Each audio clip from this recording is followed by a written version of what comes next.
379. Vous avez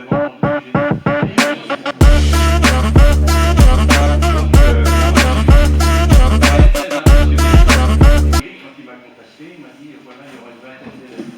D'accord, bravo, vous êtes multipliés et c'est super. Je me présente en deux mots, c'est pas le but de la rencontre. Donc je m'appelle Philippe Saunier, et j'ai travaillé dans les entreprises de ma vie, dans le transport, la logistique, les assurances, le logement, enfin, j'ai fait plusieurs métiers, dans des fonctions de marketing, de vente et de directeur de société.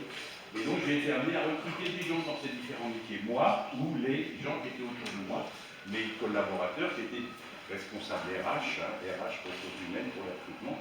Donc le recrutement, je connais un peu. Et j'ai arrêté de bosser à 65 ans, et là j'ai fait autre chose. J'ai pris un sujet, je me suis intéressé à un sujet qui me tenait à cœur depuis longtemps, c'était la communication entre les gens. Pourquoi on a parfois du mal à se comprendre? Pourquoi on se dispute? Pourquoi on s'engueule? Et donc j'ai fait un peu de psycho une fois après mes 65 ans, et j'ai monté, comment dirais-je, un ensemble de petits modules, des interventions sur la confiance en soi, sur les entretiens d'embauche, prendre la parole en public, et que je donne gratuitement dans différentes associations pour des élèves de lycée technique, pour des jeunes en service civique, ou chez des chômeurs. Enfin, voilà, c'est mon occupation. Jeanne, Paris, la vie était belle. Oh, il faisait beau, et c'était un plaisir de venir vous voir. Sur donc les 2 heures qu'on va passer ensemble. C'est bien, on est bien d'accord, le sujet c'est comment se préparer pour être recruté. Alors c'est soit un stage, soit un boulot, soit pour être choisi, même un jury d'examen. Les principes sont les mêmes. Si on présente un jury pour passer encore un autre diplôme, il faudra qu'il y ait un jury, et donc en fait les ressorts sont toujours les mêmes. Et c'est ce qu'on va essayer de voir tout à fait. Alors, comme on est très nombreux, on ne va pas passer 2 heures, parce que j'ai bien l'habitude de demander aux gens comment tu t'appelles, tu viens, etc. Mais là, on y passerait 2 jours entiers. Ceci dit, avant de commencer, dites-moi, en toute simplicité, on fait ça de manière assez familière, est-ce que certains d'entre vous ont une question déjà, ou quelque chose qui les préoccupe sur un entretien, soit que vous en avez déjà passé, ou que vous allez en passer? Est-ce que vous avez des questions sur les entretiens? Et je vais les noter. Non? C'est pas facile de parler quand on est si nombreux. Pas de questions particulières? Bon. Est-ce que certains ont déjà dû se présenter pour un stage? Ouais. Vous attendez, merci. Sympa d'avoir le Clément. Comment il s'appelle? Clément. Clément, tu t'en souviens, c'était quand? Il y a 1 an et demi. C'était quel stage?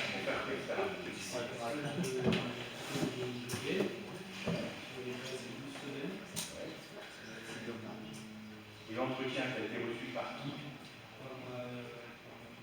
Ouais. Il a posé des questions. Quoi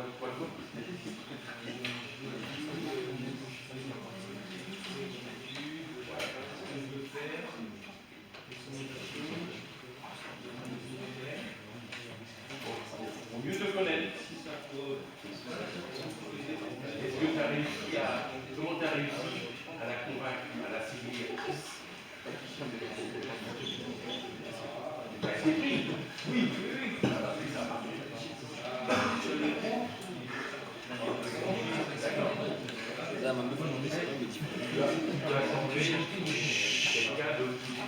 Il pourrait faire bien. Merci. Bien. Alors, quand on a un entretien, que ce soit pour un stage, un emploi, pour être choisi parmi d'autres, pour commencer de nouvelles études, et il y a parfois des jurys d'examen.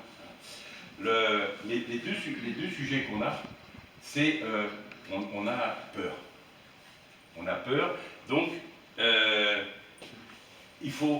l'objectif, c'est de se dire, pour pas que j'ai peur et pour pas que je perde les moyens, il faut que je domine mon stress. Le stress, c'est l'inquiétude, hein, la crainte, la peur. Et la deuxième chose, c'est de se dire, il faut que je prépare bien ce que je veux dire de moi, pour dire que je suis un bon candidat ou une bonne candidate. Et c'est ce que parfois on appelle un pitch. Vous connaissez ce mot? Un pitch, c'est raconter une histoire d'une manière courte, raconter une histoire pour convaincre. Pitcher, c'est un terme qui, ça vient de l'anglais, ça vaut ce que ça vaut. Et bien c'est ce qu'on va faire cet après-midi, parce que je vais vous proposer cet après-midi. Alors, moi ce que je vous propose, c'est des conseils. Et si vous ne comprenez pas, ou si je ne suis pas clair, vous dites hop hop, tu peux répéter, je n'ai pas compris. Ok, c'est sans façon, hein, on fait ça comme ça. Alors, pour dominer son stress, il y a, au total, vous aurez des petits conseils. Hein. Je vais commencer. Le premier conseil, c'est se préparer à l'entretien. Il faut se préparer. On n'y va pas comme ça, les mains dans les poches, en disant tiens, ah oui, c'est vrai, c'était à 15h. Salut, c'est où bonjour madame. Non, ça se prépare. Si on veut réussir, il faut le préparer. Et la préparation, ben, ça se fait au moins la veille, pas le matin même. Alors je ne veux pas rentrer dans les détails de des neurosciences, etc. Mais la préparation, il faut qu'elle se mette dans l'inconscient de la tête. Et que la nuit soit là. Avec la nuit, ça va rentrer dans la tête pour qu'on se sente prêt. C'est un peu comme ma grand-mère, ben moi je suis breton, je ne suis pas picard, ma grand-mère elle faisait des crêpes. Et elle faisait toujours la pâte à crêpes la veille. Vous faites la pâte à crêpes la veille, vous? Non. C'est comme ça qu'on fait en Bretagne. On fait la pâte à crêpes la veille, on fait dans les ingrédients, on tourne, la pâte repose la nuit, et le lendemain on fait les crêpes, avec le truc, là ça va être fini, et il n'y a pas de boulot, il n'y a rien, voilà. Donc la pâte, il est nécessaire que la nuit fasse son travail sur l'intuition. Donc, préparer la veille. Imaginons qu'il y a une offre, il y a une annonce. Cherche collaborateur, cherche personne pour... Il y a une annonce. Alors, au moment où on va se préparer la veille, on s'isole tranquillement, si on peut, dans un coin, et on va faire le mieux possible pour se préparer. On regarde l'annonce, on prend un stabilo, vous connaissez, et dans l'annonce, on met en couleur les mots qui semblent les plus importants. Sur les qualités recherchées, les compétences recherchées, sur le profil du candidat, on cherche quelqu'un de ceci, ceci. Bon, et bien, juste on met de la couleur sur les mots principaux. Parce que c'est comme ça qu'on va construire notre argumentaire à partir de ces mots qui sont dans l'annonce. Donc, on prend l'annonce, on la lit bien, et puis on va pratiquer la veille tranquille, tout seul, avec chez soi, hein, avec l'annonce en main. On va utiliser des techniques de préparation mentale des sportifs ou des acteurs, des comédiens. Je pense aux sportifs, et il se trouve que j'étais autrefois sportif de haut niveau, je faisais partie de l'équipe de France d'escrime, et donc j'ai appris tout ça pour se préparer à arriver à une compétition en pleine forme. Et là, c'est de la psychologie. Et ça s'appelle, on va faire quelques exercices personnels, tout seul, chez soi, la veille, des exercices de décentrage. C'est quoi le décentrage? C'est sortir de soi et se mettre à la place de l'interlocuteur qu'on va voir. Et donc, première question à se poser, avec un crayon, avec de quoi écrire, on se dit, pourquoi je me mets à la place de ceux qui recrutent, j'ai leur annonce, pourquoi ils recrutent? Quel est le problème qu'ils ont à résoudre? Est-ce qu'ils se développent? Est-ce que quelqu'un est parti en retraite? Est-ce qu'il y a une démission? Pourquoi cette entreprise? Quel est le problème de cette entreprise qui fait qu'elle cherche quelqu'un? Alors soit on peut se renseigner, dans l'annonce c'était écrit, On peut aller sur Google pour voir l'actualité dans l'onglet actualité de Google, où ils en sont, quels sont leurs projets, leurs problèmes. Et puis on ne saura peut-être pas complètement, mais on aura fait l'effort de se décentrer, c'est-à-dire je me mets à la place de l'entreprise qui recrute. Et je l'écris, je dis à mon avis, pour soi, hein, à mon avis, il recrute parce que j'ai vu qu'il créait un nouveau service. Ah voilà, d'accord. J'ai fait l'effort de sortir de moi, c'est le meilleur moyen de se détendre. Première question, quel est le problème de l'entreprise pour lequel vous projetez qu'il fait quelque chose? Je continue ma préparation mentale. J'ai écrit ça au tableau. Tiens. Préparation mentale, parce que finalement, c'est les deux grands domaines. Alors, préparation mentale.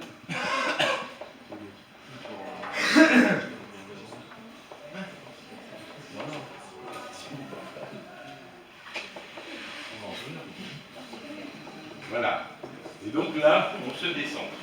Première question, pourquoi l'entreprise recrute? Bon, quand j'ai fait le tour du problème, je passe à la question suivante. Cette fois, je me mets à la place de la personne qui va me recevoir.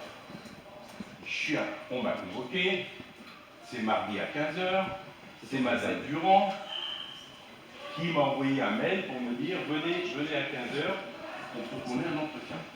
Qui c'est Madame Durand? Alors on va voir sur ici.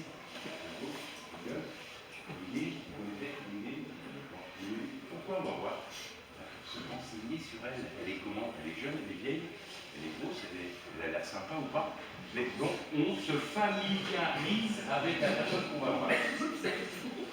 Le tout, vous avez compris, c'est éviter d'être surpris et de perdre ses moyens. Imaginez que vous tombiez sur quelqu'un qui fait, je sais pas, qui fait un peu de 15 de haut, ça vous surprend, vous perdez vos moyens. Mais il vaut mieux le savoir. Ensuite, qui est cette personne qui va me recevoir? Quel est son rôle dans le processus de recrutement? Est-ce que c'est elle qui décide? Ou est-ce que ce n'est qu'une étape du recrutement? Parce que elle est peut-être chargée de l'entreprise. Elle est peut-être, cette personne est peut-être dans un cabinet de recrutement. Ou alors c'est directement le patron ou la patronne elle-même, hein, direct. Mais savoir quel est son rôle dans le processus de recrutement. Qu'elle était là, quel est son rôle? Et se dire en même temps, elle, je suis toujours dans le décentrage, qu'est-ce qui fait qu'elle sera contente après l'entretien? Elle aura trouvé un bon candidat dans une sélection qu'elle doit fournir à son patron, ou, voilà, où elle a trouvé tout de suite un bon écho. Qu'est-ce qui va faire qu'elle va être contente de l'entretien que je vais avoir avec elle? Donc je répète, préparation mentale, décentrage. 1, je me mets à la place de l'entreprise, pourquoi recrute-t-elle? 2, quelle est la personne que je vais voir, à quoi elle ressemble et qu'est-ce qu'elle attend de moi? Pourquoi elle sera contente? J'espère qu'elle sera contente après l'entretien. Troisièmement, je continue, troisième décentrage. Je me projette moi-même après l'entretien. Je me dis, tiens, bah, mardi à 5 h, quand je sortirai de l'entretien, qu'est-ce qui fait que je serai content? Ah ben, j'aurais réussi à dire ça, j'aurais obtenu un accord pour une date de décision. Toi-même, on se dit, je me projette après l'entretien et je me dis, qu'est-ce qui fera que je serai content après l'entretien?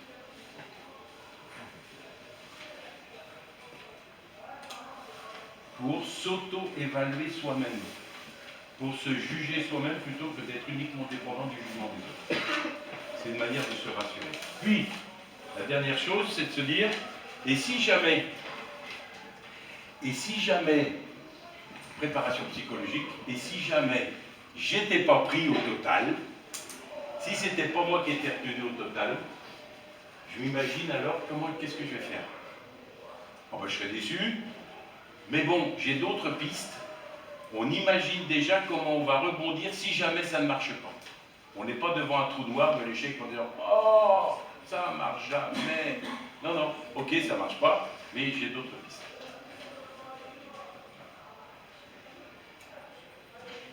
Ça va jusque-là? Le mot important, c'est décentrage. On se décentre. Hein. Voilà. Et puis, pendant qu'on est là, tiens, je reviens sur la personne qui va me recevoir. C'était le deuxième point. À quoi il ressemble. Quel est son rôle dans le processus de recrutement. Qu'est-ce qui fait qu'elle sera contente après? Eh bien justement, je profite d'être tranquille là pour me dire, je vais préparer déjà tranquillement 2 questions à lui poser. Parce qu'elle va me dire, parlez-moi de vous, présentez-vous, comme avec Clément, parlez-moi de vous. Mais à un moment donné, dans un entretien, je vous dis forcément, avez-vous des questions à nous poser? Vous êtes arrivé? Ouais, bah ouais. Et alors, imaginez que vous êtes le recruteur. Vous dites, avez-vous des questions à me poser? Alors, vous êtes intéressé par le poste, on en a parlé, avez-vous des questions à me poser? Si on répond, bah non, ça casse tout. Ça veut dire qu'il a fait semblant d'être intéressé, il n'est pas vraiment motivé. Hein? Ça peut démontrer un manque d'intérêt. Voilà, exactement, votre raison. Pour rien. Donc, en fait, ça prouve qu'au fond, c'est un manque d'intérêt. Alors, préparez 2 questions à poser sur qu'est-ce qu'on va me donner à faire, c'est organisé comment, je serai dans une équipe de combien de personnes, enfin, préparez 2 questions.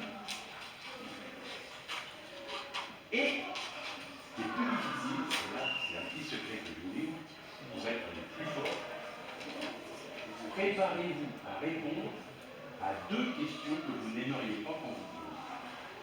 Pourquoi tu as renouvelé toutes tes années? Et pourquoi tu as changé de filière à l'âge de à tel âge? Les questions qui sont un peu dérangeantes. Je vais vous donner un exemple sur ce sujet. J'étais la semaine dernière, c'était à Rennes, en Bretagne, pour Pôle emploi, j'avais une dizaine de personnes où préparer les CV, des gens qui recherchent du travail. Et il y a un monsieur qui me dit, moi je suis embêté parce qu'il avait 45 ans à peu près, il dit on va sûrement me poser des questions parce que dans mon CV, pendant 3 ans, il n'y a rien. Ah. Alors je lui dis, je sais comment gérer ça. Je lui dis, vous avez sûrement fait quelque chose quand même, vous avez voyagé, vous êtes formé, on va trouver de la matière pour dire que vous n'êtes pas resté inactif. Le monsieur dit, non, j'étais en prison. Ah ouais, je vous jure que c'est vrai. Alors, ça n'a pas été facile, il avait peur qu'on lui pose la question. Qu'est-ce que vous avez fait pendant les 3 ans? On a parlé après, en fait, il s'était inscrit à un atelier l'atelier de menuiserie, je crois, dans la prison, il y avait des activités. Et donc, il avait fait ça, et autre chose, il avait lu pas mal de bouquins dans l'activité en prison. Et donc, là, on a trouvé de la matière, le but étant que le recruteur se dise qu'il n'est pas resté sans rien faire. Donc, c'est quelqu'un qui a un clou, qui prend des initiatives. C'est ça le but. Vous avez des questions là-dessus? Donc, préparez 2 questions à poser et préparez des réponses à 2 questions que vous n'aimeriez pas qu'on vous pose. Allez non, tu as 27 ans et tu passes ton bac, comment ça se fait? À 27 ans, tu passes ton bac. Bon, ben voilà. Et on se prépare à répondre. Il vaut mieux y réfléchir avant que d'être pris de court pendant l'entretien. Oh merde, qu'est-ce que je peux dire ça? Non, hein? Bon. Alors, et puis pour la fin de la préparation mentale, enfin la préparation psychologique, je dirais, il y a des petits trucs pour ne pas perdre ses moyens. Si vous avez un rendez-vous en physique à Lens, à Saint-Quentin ou ailleurs, à telle adresse, si vous pouviez y aller avant la veille, par exemple, ou quelques jours avant, repérer les lieux. Pour ne pas être paniqué au dernier moment. Ah, mais c'est où le numéro 10, je ne trouve pas. Et donc, on perd ses moyens, on est en sueur. Alors que si on a déjà fait un petit tour, on a été repéré où c'était, c'est rassurant. Et puis, moi, je crois beaucoup à au travail mental, sur soi-même, pour se rassurer, pour diminuer son stress, en arrivant à l'entretien, on se dit, mais je suis prêt. J'ai travaillé hier soir, ma pâte à crêpes, elle est faite. J'ai fait ma préparation hier soir.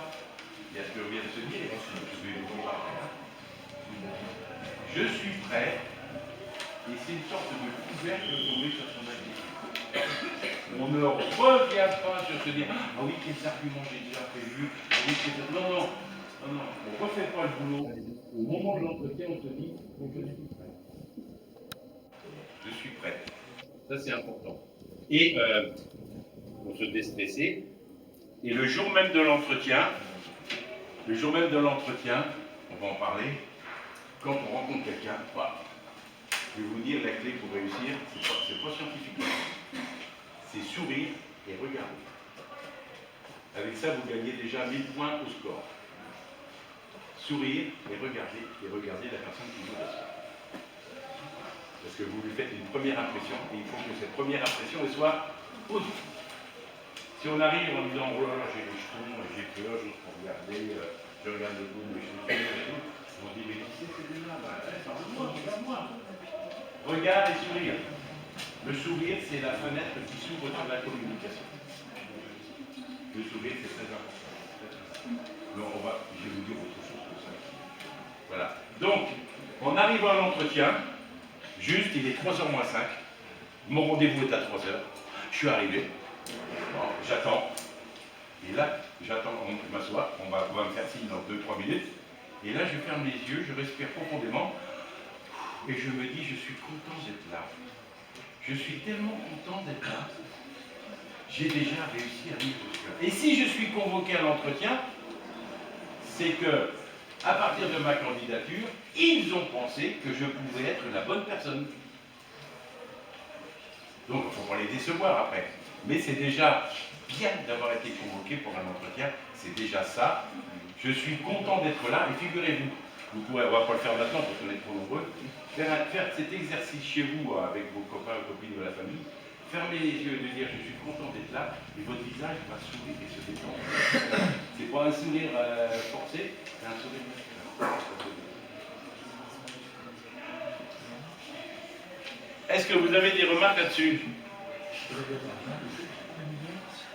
La préparation mentale, c'était la première partie, préparation mentale. Hein. Je prends l'annonce, je la décortique. 2. Je me fais un exercice mental perso comme à la salle de gym, sauf que c'est les neurones là, que je fais fonctionner. Je me décentre sur l'entreprise qui fait son problème. Je me décentre sur la personne qui va me recevoir, à quoi elle ressemble. Qu'est-ce qui fait qu'elle sera contente après l'entretien? Je prépare 2 questions à lui poser. Je prépare 2 réponses aux des questions qui pourraient être posées. Et puis moi-même, je me projette à tout le monde. Pourquoi je serais content? Toutes ces petites choses-là, croyez-moi, c'est lui qui se projette. Même les comédiens qui sont les comédiens sportifs, les équipes de foot. Par exemple, une équipe de foot, je vais faire ça là, vous allez les voir, vous allez tester. Il y a des équipes de foot célestes dans le coin là? Non, c'est faux. Lance? Ouais, lance? Bon, lance. Peu importe, peu importe. Quand ils vont jouer à l'extérieur, vous voyez qu'ils arrivent au dernier moment avec le foot, ils les sortent, ils vont les faire.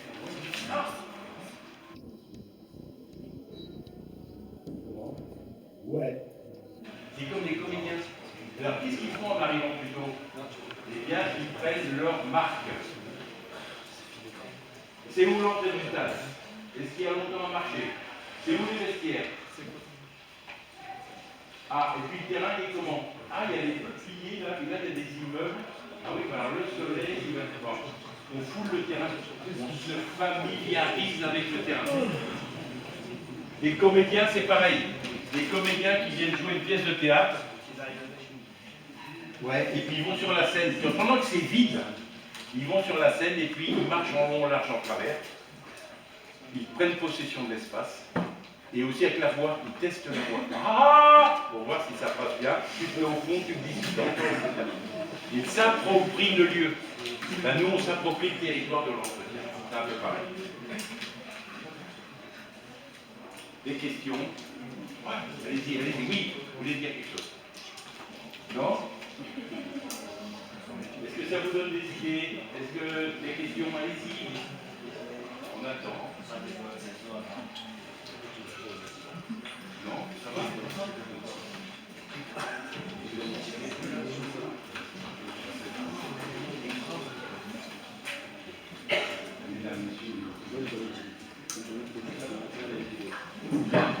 Alors,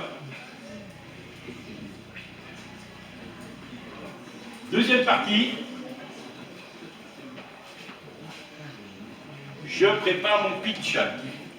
Préparation, mais du pitch, c'est-à-dire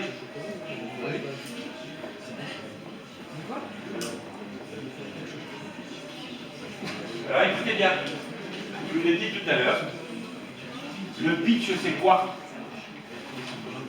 C'est... Oui, non, alors le pitch, on passe par-dessus le mot qui ne vous plaît pas, c'est je prépare ce que je veux dire de moi pour me présenter et convaincre. Ce que je vais dire de moi pour me présenter et convaincre. Et ça, c'est tout un art. Parce que là, on est dans un autre domaine qui est pas celui de la préparation mentale.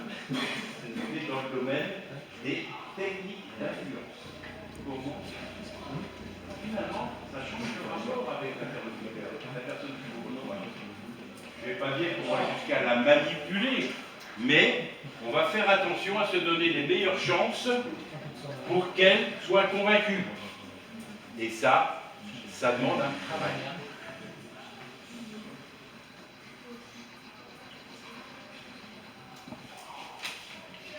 Alors à cette étape-là, selon le temps qu'on aura cet après-midi, j'aurais envie de vous proposer, faites comme vous voulez, il n'y a aucune obligation, mais imaginez-vous, on va faire silence en 30 secondes, et chacun va s'imaginer dans un scénario d'entretien.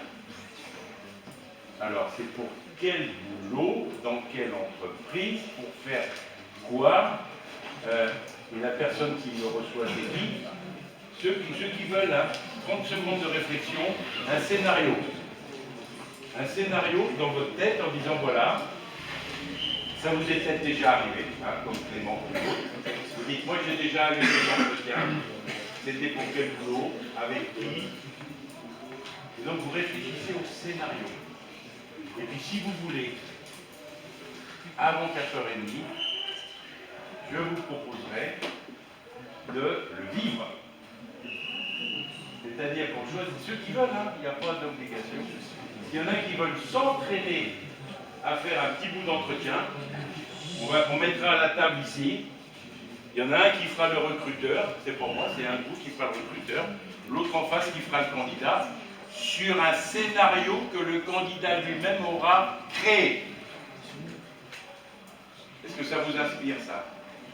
Réfléchissez 30 secondes en disant, tiens, je vais avoir un entretien, ou j'en ai déjà eu, ou j'aimerais bien avoir tel type d'entretien, ça serait pour faire quoi, avec qui? Vous réfléchissez à ça? Non? Oui, ça vous inspire? Certains, pas tous. Alors,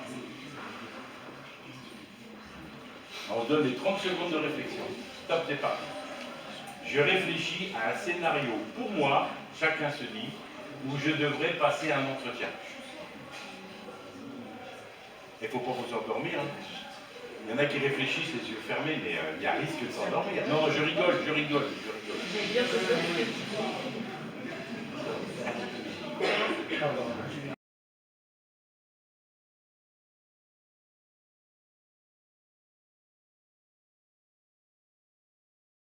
Votre dernier niveau d'études.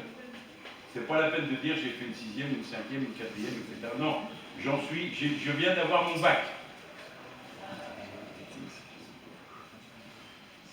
Et, ce qui est très important, c'est de dire ce que vous voulez faire plus tard. C'est pas plus long que ça la présentation. C'est très court. Et j'aimerais bien être infirmier militaire. J'invente. Ou j'aimerais bien être paysagiste. Et puis, c'est tout. On fait silence. Donc, on remercie d'être heureux. Sourire, regard sourire. Merci de recevoir. je m'appelle bien. Et là, on rappelle son prénom d'abord et son nom, sans les prononcer trop vite, parce que dans la vie, vous connaissez par cœur notre prénom. Et la personne qui vous reçoit, vous connaissez à peine. Donc, c'est d'imprimer votre nom et votre prénom en les prononçant calmement. Oui. S'il vous plaît, s'il vous plaît. Oui.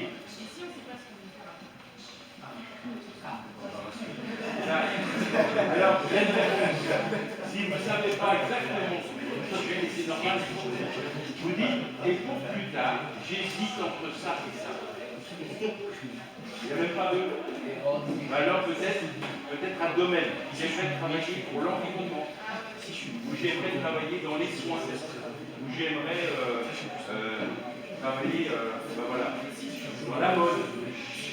Un domaine, hein, donner un domaine. Mais il faut toujours terminer par l'idée que vous avez pour votre avenir.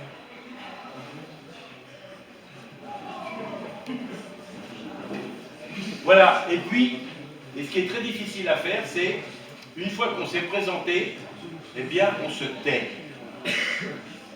On s'est présenté, on fait un petit silence. Ça marque bien, voilà, j'ai fini. J'ai répondu brièvement, clairement à ta question. Tu m'as dit, présente-toi. Je me suis présenté, c'est fait. Donc, la présentation, très courte. Présentation, carte de visite. Format, carte de visite. Peu de choses, je vais vous donner le secret. Pour réussir un entretien, le but, la bonne manière, la bonne méthode, ce n'est pas de raconter toute sa vie pour dire comme on est beau, grand, intelligent, et de raconter, ça saoule. Il vaut mieux dire peu de choses, mais donner envie à votre interlocuteur d'en savoir plus. À partir du moment où vous dites, ben, j'ai fait un stage à tel endroit, c'était dans la forêt, un truc un peu original par exemple, il va vous regarder, il va vous poser des questions. En ce moment, j'accompagne aussi des jeunes gens, un peu comme Emmerich d'ailleurs, enfin même comme Emmerich, qui ont choisi, à la fin de leurs études ou pendant leurs études, de donner du temps pour faire du bénévolat. Ça s'appelle un service civique. Et pendant combien de temps ça a duré? 6 mois? 8 mois. 8 mois. Pendant 8 mois, en France ou à l'étranger, ils vont travailler gratuitement pour une association, une ville, une administration, par exemple des choses comme ça. C'est un choix de vie de dire je vais consacrer un bout de mon temps à faire des choses gratuites pour les autres. Bon. Eh bien, ceux-là, comme Emmerich Chibaud, quand ils se présentent, ils disent bonjour, merci de me recevoir. Je suis bien Emmerich Chibaud. Voilà, je suis en BTS, machin, et je viens de faire un service civique qui m'a apporté beaucoup de choses. Et pour plus tard, je veux travailler dans la défense de l'environnement. Et quand on dit ça, c'est intriguant. Le recruteur va dire, c'était quoi votre service? Il va poser des questions. C'était quoi votre service civique? C'était où? Vous l'avez fait comment? Qu'est-ce que ça vous a apporté? Vous voyez, il a juste dit, j'ai terminé mon service civique. Il en a dit peu, mais ça a suscité des questions. Alors à partir du moment où on vous pose des questions sur ce que vous venez de dire, vous êtes sûr que vous marquez des points au score, 1000 points, 2000, 3000 points. Bon, une présentation courte. Ça va? Alors, pourquoi je vous dis ça? Parce que naturellement, quand on fait pas attention, enfin quand on fait les choses naturellement, on ne pense pas à tout ça, et quand la personne ouvre le robinet en disant parlez-moi de vous, eh bien ça y est, on raconte, pour peu qu'on ne soit pas timide. Hein. On raconte tout ce qu'on a fait, puis je fais partie de l'équipe de foot aussi à tel endroit et tout. Mais est-ce que c'est bien utile un entretien? En fait, moi ce que je vous propose, c'est de se mettre dans une relation, en fait, où on essaye d'influencer, on va influencer le recruteur pour qu'il se sente bien. pour qu'il n'ait pas d'effort à faire. Par exemple, si vous dites, on va le dire tout à l'heure. Bon. Présentation très brève, carte de visite. Et après, le cœur de l'atome, pour réussir à... Le cœur de l'atome pour un pitch, c'est convaincre. Et pour convaincre, il y a un mec, pour convaincre une personne, que ce soit pour un boulot, un stage, ou même pour toute autre chose, il y a une technique qui est imparable. Ça s'appelle la chaîne de la conviction. La chaîne de la conviction, elle a 3 maillons. Premier maillon, rassurer d'emblée. L'écrire. La chaîne de la conviction, c'est rassurer tout de suite. Commencez par rassurer. Ensuite, il y a prouver. Et pour terminer, amener l'autre à s'engager. L'amener à s'engager. Et alors ça, si certains d'entre vous sont intéressés par les neurosciences, en fait, ce qu'on fait là, en préparant ce qu'on va dire, dans cet ordre-là, c'est qu'on va toucher d'abord le cerveau limbique. Le cerveau limbique, c'est une partie du cerveau, enfin on a tous ça, bien sûr, mais c'est la partie du cerveau qui a toujours besoin d'être rassurée, où on n'aime pas les problèmes, où on préfère être cool. Et donc, ça s'appelle le cerveau, donc qu'est-ce que j'ai dit? C'est le cerveau reptilien, pardon, cerveau reptilien, qui est la partie de nous qui n'aime pas les problèmes, mais qui plutôt se sent bien avec les solutions. On est presque tous comme ça, bien sûr, mais voilà, on touche ça d'abord, on va rassurer d'abord. Ensuite, on va prouver qu'on est le bon candidat, on va voir comment, en touchant cette fois le cerveau limbique, c'est l'autre partie du cerveau, je ne sais pas si en science vous voyez ça, peut-être, je ne sais pas. Et puis, pour l'amener à s'engager, c'est après, bon, bah, qu'est-ce qu'on fait maintenant? Et là, c'est néocortex. C'est la partie du cerveau qui est derrière le cerveau. Donc, c'est pas derrière le front. Donc, tout ça, c'est pas par hasard. Et je peux même vous dire, la personne qui a mis cette technique au point, là, elle s'appelle Madame Gabisson. Yael Gabisson. C'est pas moi, hein. Madame Gabisson, qui parle de la chaîne de la conviction, qui consiste à rassurer, prouver et amener l'autre à s'engager. Alors, comment on fait? Eh bien, c'est tout bête, c'est tout simple. Après que vous vous soyez présenté, le recruteur, imaginez, va vous dire, bon, alors, pourquoi vous avez répondu à l'annonce, pourquoi vous voulez travailler chez nous? Donc, on va commencer par le On va lui dire une phrase simple,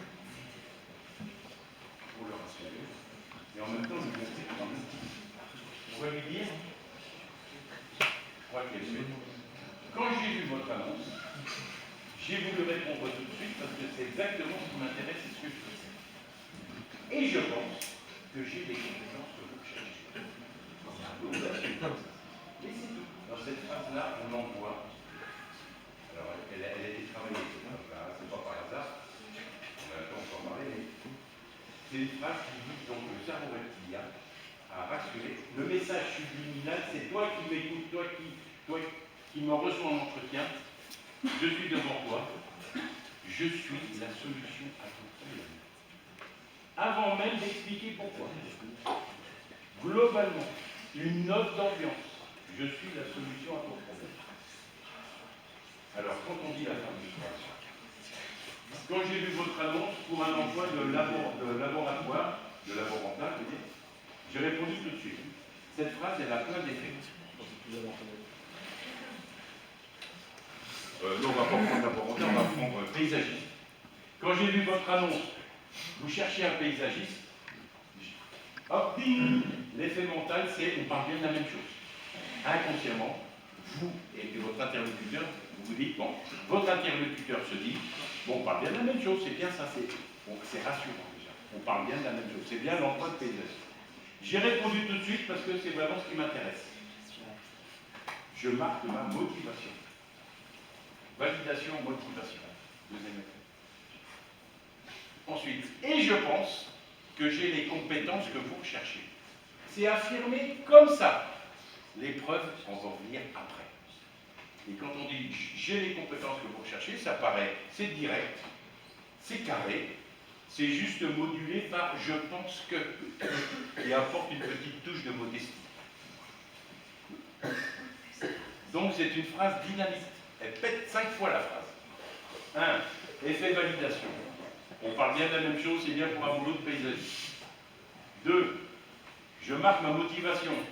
J'ai répondu tout de suite parce que c'est ce qui m'intéresse. 3. J'affirme. L'effet affirmation. J'affirme que je suis la bonne personne. 4. Il y a quand même une petite nuance d'intelligence, de modestie. Voilà. Et 5. 5e effet, mais qu'est-ce qui fait qu'elle me dit qu'elle a les compétences que je recherche? Pourquoi elle dit ça? Pourquoi? Qu'est-ce qui fait qu'elle conclut devant moi au fait qu'elle a justement les compétences que je recherche? Donc, je pose une question. Et je dis, ah bon, mais quelles compétences? Vous voyez donc, ça, on était sur le premier maillon de la chaîne, assuré, avec une phrase toute simple qui est pleine de dynamite. En fait, mon travail, c'est de l'influence mentale. Je travaille le cerveau reptilien de mon interlocuteur en lui envoyant un message. Ça, il faut qu'il entende. Eh bien, le candidat que tu as choisi de recevoir, que tu as convoqué à 15 h, te dit lui-même que c'est la bonne personne. Oh, c'est la fin de mon problème. Parce que vous savez, recruter dans les entreprises, c'est souvent une tâche pénible. Et on y passe du temps. Quand allons-nous trouver le bon candidat? Bon, voilà. Donc, première chose, rassurez. Après, on arrive dans le point essentiel de ce qu'on va dire de soi. C'est de montrer ses compétences. Là, on va prouver. Et quand on prouve, ici on a dit, je pense que j'ai les compétences que vous recherchez. Ah bon, lesquelles? Eh bien là, on annonce ses compétences. C'est quoi une compétence? C'est une qualité. Ouais, bravo, qui a dit ça? Wow. Bravo. Merci. Il n'y a pas que ça. Une compétence, ça peut être une qualité humaine. Je suis bien organisé. Moi, je suis ponctuel. Je suis à l'heure. Une autre qualité humaine, c'est j'aime bien travailler en équipe. J'aime bien le travail bien fait. Je ne laisse pas les trucs en plan. Ça, c'est des qualités humaines. On me dit sympathique. On dit de moi que je suis sympathique et je communique bien avec les gens. Tout ça, vous choisissez dans vos qualités personnelles une qualité qui correspond au poste recherché. Hein? Bien. C'est comment votre prénom? C'est comment votre prénom? Emeline. Emeline. Bon. Mais les compétences, ce ne sont pas que des qualités humaines. Ce sont aussi des savoir-faire. Ah ben moi je sais faire la pâte à crêpes. Moi, bref, des compétences techniques. Ah pardon. On fait une petite pause. Puisqu'on vient de dire, je pense que j'ai les compétences que vous recherchez. Là, on fait un petit silence aussi, parce que pendant l'entretien, j'entends. 2 secondes. Le temps que tout ce qu'on vient de dire, la fameuse phrase, elle fasse son effet dans la tête de la personne. Quand j'ai vu votre annonce pour un paysagiste, j'ai répondu tout de suite parce que c'est exactement ce que je veux faire. Et en plus, je pense que j'ai les compétences que vous recherchez. Je la répète exprès, parce qu'il faut que ça devienne machinal. Et donc, l'interlocuteur se dit, bah bon, mais quelles compétences elle prétend avoir? Mais même s'il pose pas la question, vous enchaînez. Vous dites, ben voilà, les compétences que je vous propose, c'est à la fois des qualités humaines et puis des savoir-faire. Alors, j'en ai 3. La première, je sais très bien, j'ai déjà fait de la culture, parce que j'ai des parents qui sont maraîchers, donc voilà, je connais bien la culture. 2, j'ai bien travaillé en équipe. Vous en choisissez 3. Il ne faut pas en dire trop. Et 3 compétences qui figurent justement dans l'annonce. Ça va? Est-ce que c'est clair? Non, mais dis-moi. Dites-moi oui pour me faire plaisir. Vous savez que ça va super sourire. Pour les entretiens, ça va marcher tout seul. Bien. Et donc on prouve par des compétences. Et les compétences, donc, comme le disait Emeline, c'est des qualités humaines mais c'est aussi des savoir-faire. J'ai appris ça. J'ai fait déjà un stage 2. Et on se prépare, une fois qu'on a affiché ses compétences, on se prépare à raconter où et comment on a appris ça. Par exemple, ah ben, je connais bien le maraîchage. Vous savez ce que c'est le maraîchage? Ouais. Ça va? Non, il y a un problème. Vous voulez sortir? Vous voulez sortir? Non? Mais comment on fait la tête en arrière? Non, pas du tout. Il ne faut pas forcément. Bien. Et on commence par les compétences et on les prouve par les expériences. Mais ça, j'étais animateur au centre aéré, au centre pour les enfants. C'est là que j'ai appris à prendre des responsabilités. C'est là que j'ai développé les travaux manuels. Voilà. Donc, des compétences et on s'apprête à les prouver par les expériences qu'on raconte. C'était l'année dernière. J'ai fait un stage dans une entreprise coopérative agricole, vraiment. Mais on ne met pas les expériences d'abord. On met d'abord les compétences, c'est-à-dire ce que j'ai acquis pendant ces expériences-là. Parce que ça, c'est ce qui parle, c'est les compétences. Ça doit répondre à l'offre d'emploi. À l'offre d'emploi, on cherche par exemple, c'est marqué, on cherche quelqu'un de bien organisé et qui a déjà pris des responsabilités. Ben, vous dites, ah, vous répondez, ben, moi je suis bien organisé et j'ai déjà pris des responsabilités. Ah bon, où ça? Ben, quand j'étais au centre aéré, pour les enfants, etc. Compétences d'abord, le concept de compétence qui s'appuie sur les expériences. Et à ce moment-là, quand on vous dit, ben, racontez-nous comment ça s'est passé au centre aéré, il y en a parmi vous pour le BAFA, peut-être pas, non? Oh, bravo, bravo. Bravo, bravo. Eh bien, quand on va vous demander, par exemple, racontez-moi ce que vous faisiez au centre aéré, ne parlez pas de l'équipe dans laquelle vous étiez, mais vous parlez de vous. Parce que votre recruteur qui est là maintenant, qui vous reçoit, ce qui l'intéresse, ce n'est pas l'équipe du centre aéré, c'est vous. Alors vous pouvez dire, dans l'équipe du centre aéré, moi j'avais pour responsabilité les jeunes de 8-10 ans, et alors voilà ce que moi je m'y suis pris, et vous dites, ça s'est bien passé. Vous concluez vous-même. À la fin, vous dites, et ça s'est bien passé. Là aussi, vous mettez dans le confort, vous évitez à votre interlocuteur de chercher la conclusion. Vous lui donnez la conclusion vous-même. Et ça, c'est bien passé. Vous avez le BAFA aussi? Non? Pas vous? Non, non, j'avoue que je parle. Vous avez? Non? C'est juste une idée. Hein. D'accord, très bien. Et bon, c'est une bonne école. Hein, voilà. Pas de soucis. Comment vous faites? Bon. Alors, rassurer, prouver. Et on a dit prouver, c'est les compétences d'abord qui s'appuient sur des expériences.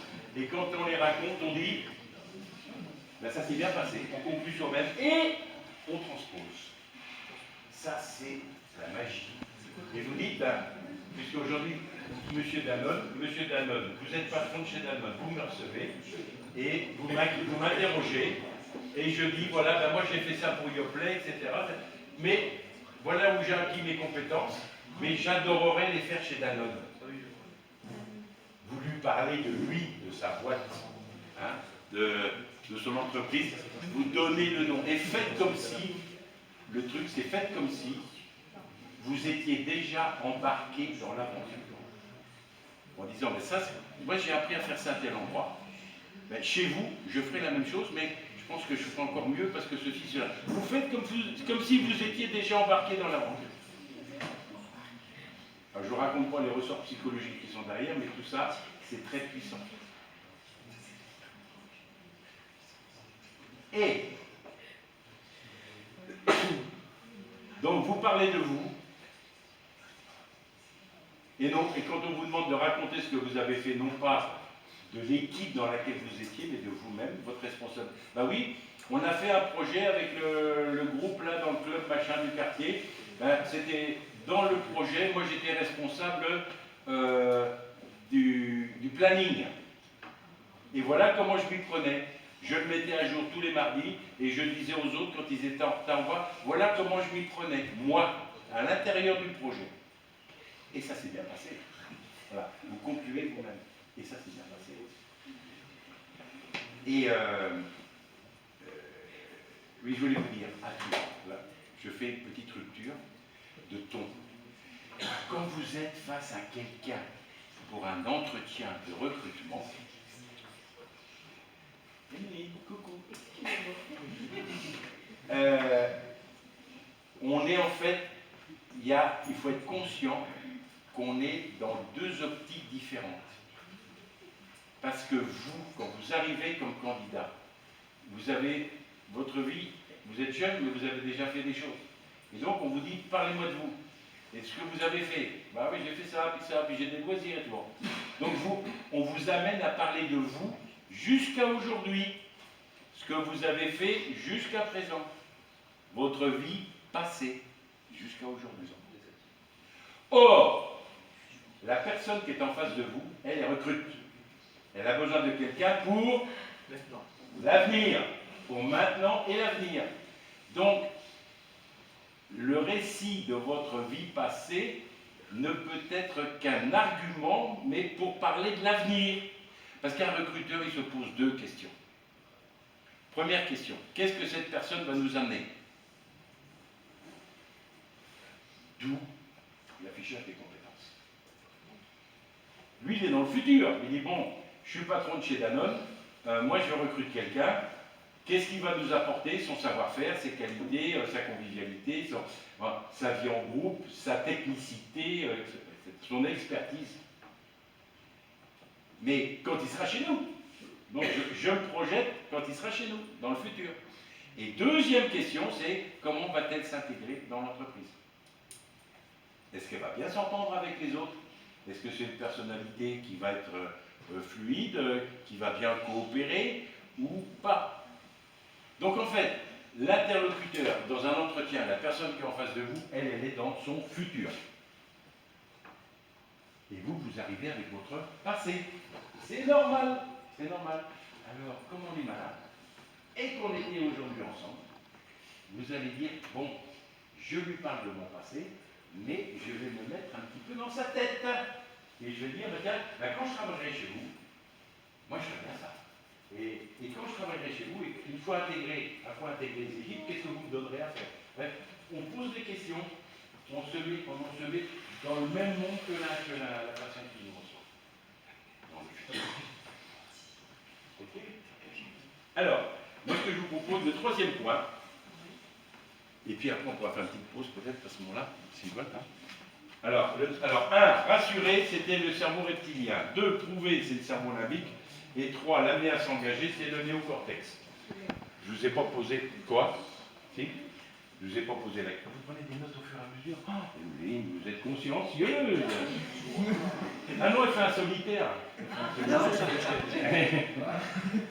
Non. Alors, amener l'autre à s'engager. C'est aussi une technique d'influence. Comment on fait pour avancer? On a fait sa déclaration. Je suis le bon candidat.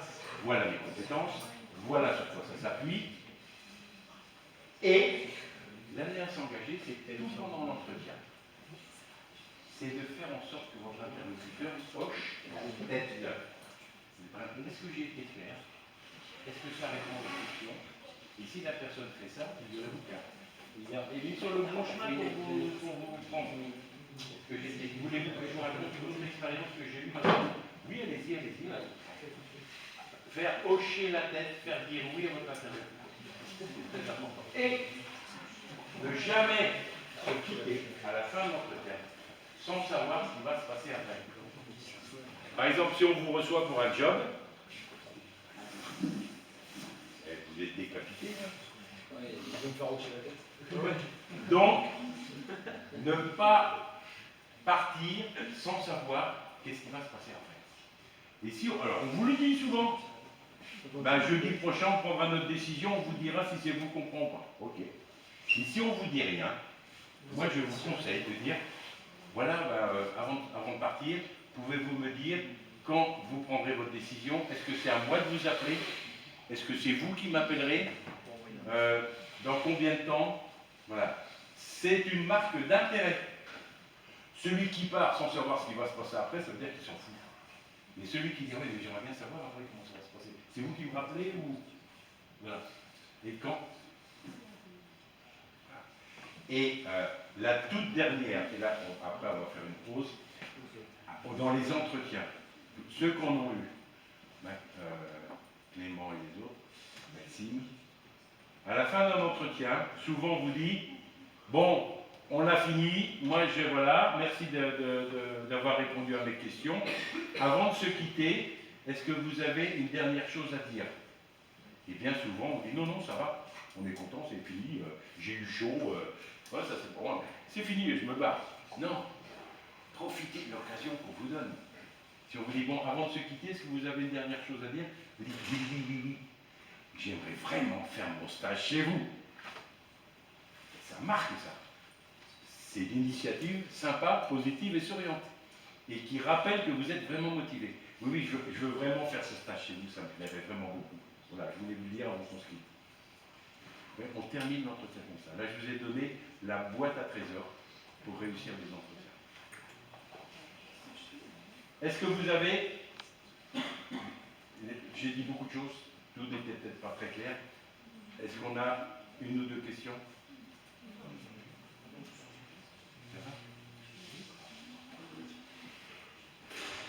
Vous voulez dire quelque chose? Non. Oui, vous êtes très attentive. C'est comment votre prénom? Léna, très attentive. Vous avez une question? Et si vous pouvez... Ah oui, Clément. Parlez fort, Clément. Levez-vous, parlez fort, s'il vous plaît. Allez-y. Après,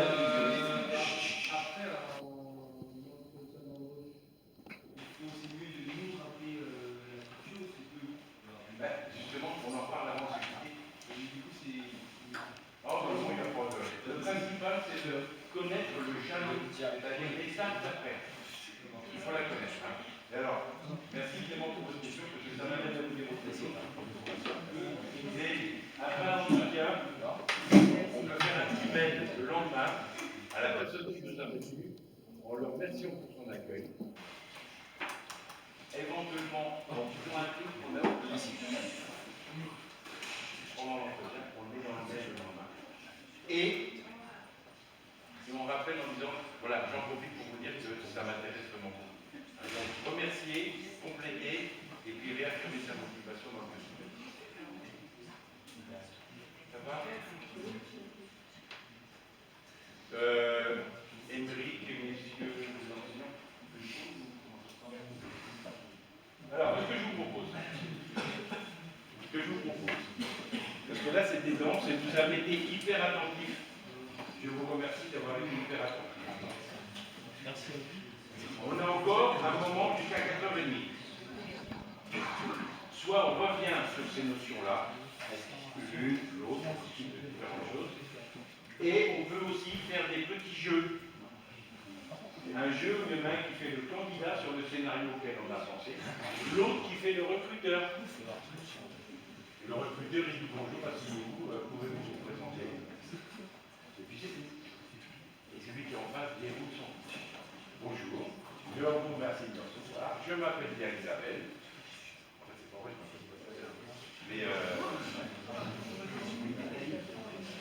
et je suis actuellement en terminale. Et plus tard, je veux travailler dans les eaux et forêts. Voilà, je peux faire ce genre de choses. Et je pense que j'ai les compétences pour vous chercher. Bref, on peut faire des choses, si vous voulez. On fait, alors quelle heure il est moins 20. On dit combien? 10 minutes? Je ne sais pas comment vous faites. Oui, 10 minutes. Oui. Organisateur? Jusqu'à 10 minutes si ça vous va. Ouais. Ouais. Bon, vraiment 10 max. 10 là. D'accord, tout le monde? Ouais, ça c'est bon. 10 minutes. Il y a l'heure de recruteur. Quoi, déjà le recruteur? C'était moi dans ce Donc, vous êtes assis, vous me recevez. Vous m'avez donné rendez-vous à 4h10. Il m'a donné rendez-vous à 4h10 parce que je lui ai envoyé, dites-moi, un inventaire, un boulot, c'est quel boulot, c'est quoi l'enjeu, le scénario là ça vous met quoi? Technico-commercial. Vous cherchez un technico-commercial. Très bien. Dans quel domaine? Dans quel domaine? Animalerie. Animalerie, d'accord. Et donc vous avez passé une annonce. Lucas. Lucas, il a passé une annonce parce qu'il recrute un technico-commercial pour les projets des animaleries. Et donc, moi j'ai vu son annonce, j'ai dit tiens, c'est pas mal ça. Mais il cherche quoi? Quelqu'un qui ait bon contact avec les clients, qui connaisse un petit peu les produits nourriture et produits d'hygiène pour les animaux. Voilà, ça je connais. Ouais. Je réponds, moi ça m'intéresse. Et donc j'ai envoyé mon CV avec une lettre de motivation. Une lettre de motivation, c'est très court, hein, c'est 3 paragraphes. Je suis, votre entreprise me plaît, et j'aimerais beaucoup travailler chez vous. Et donc, M. Lucas, il a reçu mon CV, ma petite lettre de motivation, il m'a dit, venez me voir à 16h la nuit. Alors je vais. Et je frappe. Moi, je fais le premier, après c'est tout fait. Donc j'arrive, toc, on fait.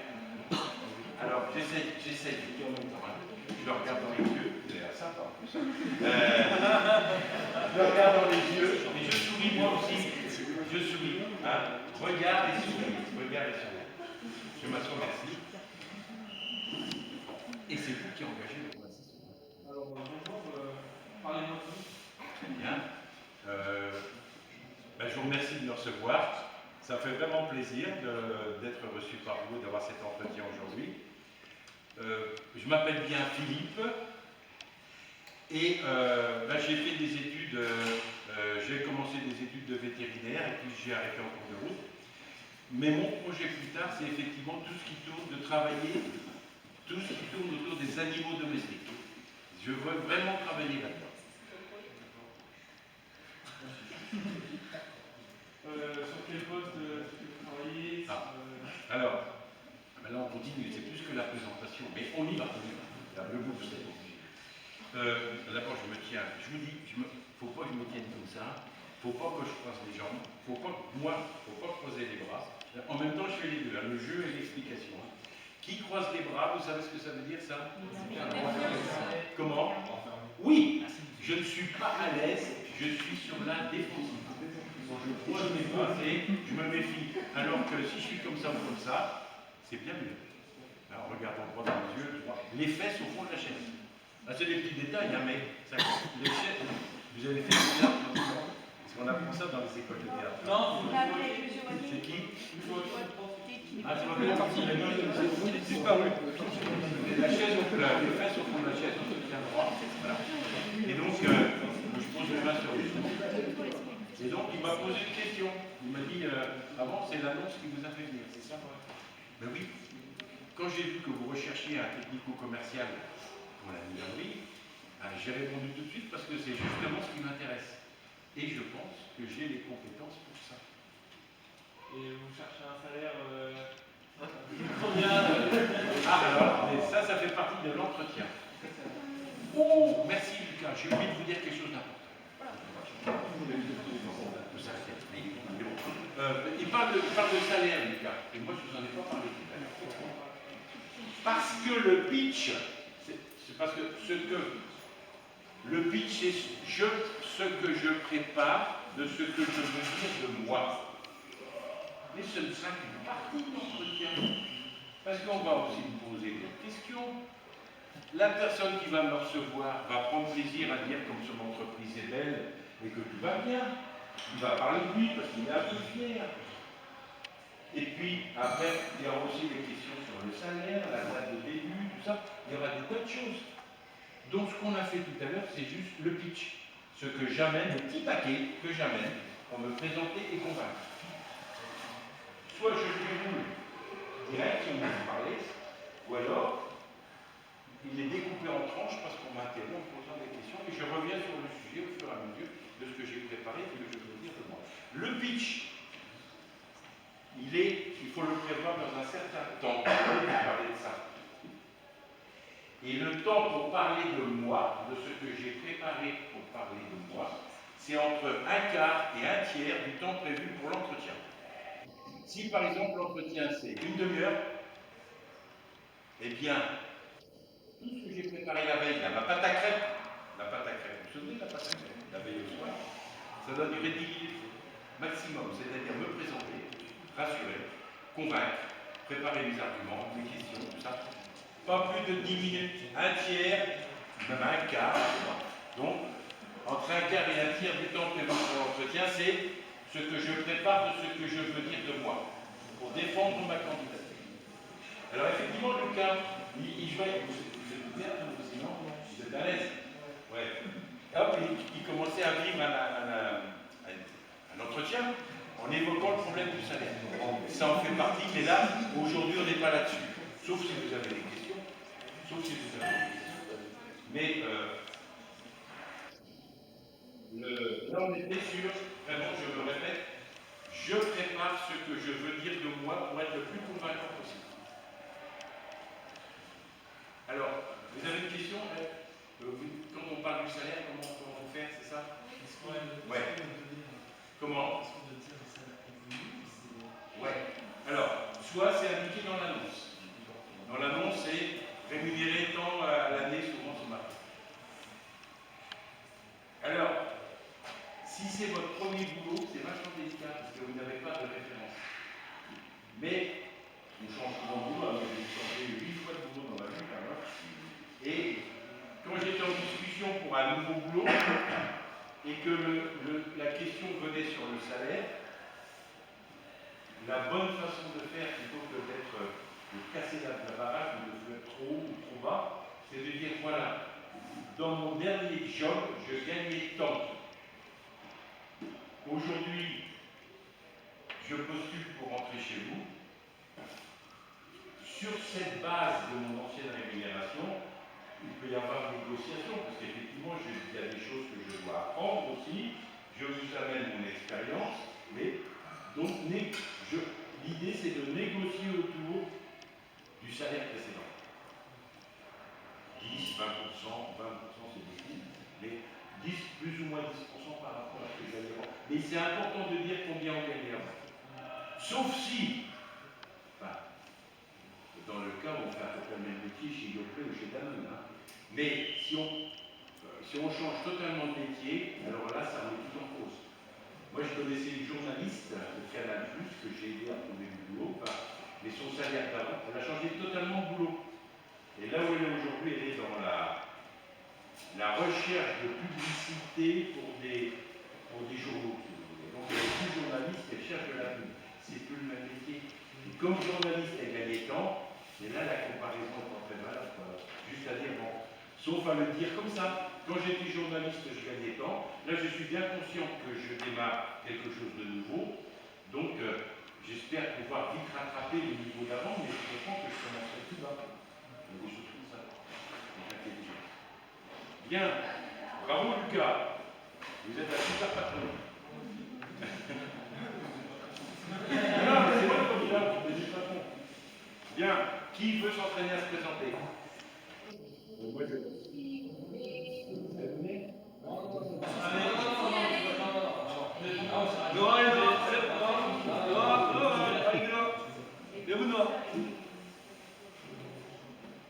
Alors, qui vient?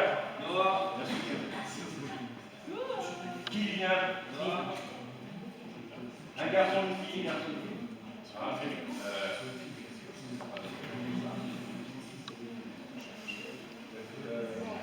Voilà, bonjour, je m'appelle, et ce que j'aime moi dans la vie, c'est le foot. Et vous retournez vous asseoir, très bref. On fait ça à toute vitesse. On commence. Emeline, vous commencez. Un pas en avant. J'ai fait 2 fois. Chut, on n'a rien entendu. Allez-y. Moi j'ai du mal quand même. Alors moi c'est Emeline. Et j'aime. Et j'aime quoi? J'aime l'animation, je suis gentille, je suis très sociable et je sais prendre mes responsabilités. Très bien.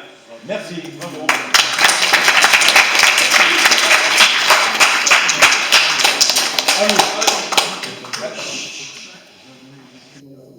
Un pas en avant, on se présente à tout le monde, on regarde tout le monde, un coup d'œil circulaire, un regard circulaire, et on dit bonjour.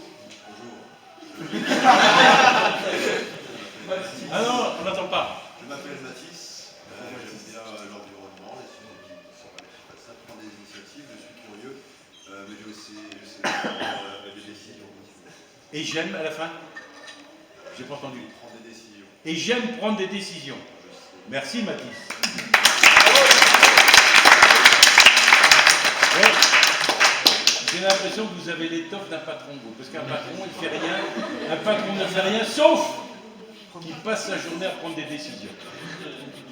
Merci Mathis. On continue. Les jeunes filles, à vous.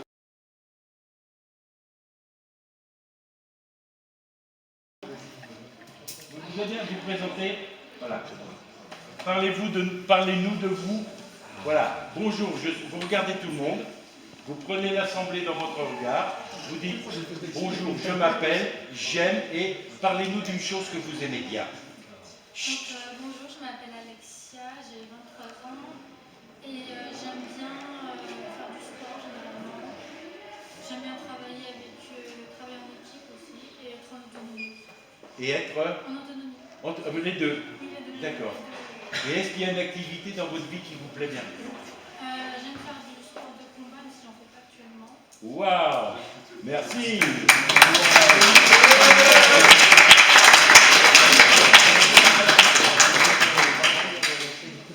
Alors, on va continuer si vous voulez, parce que moi j'aime bien si vous aimez ça.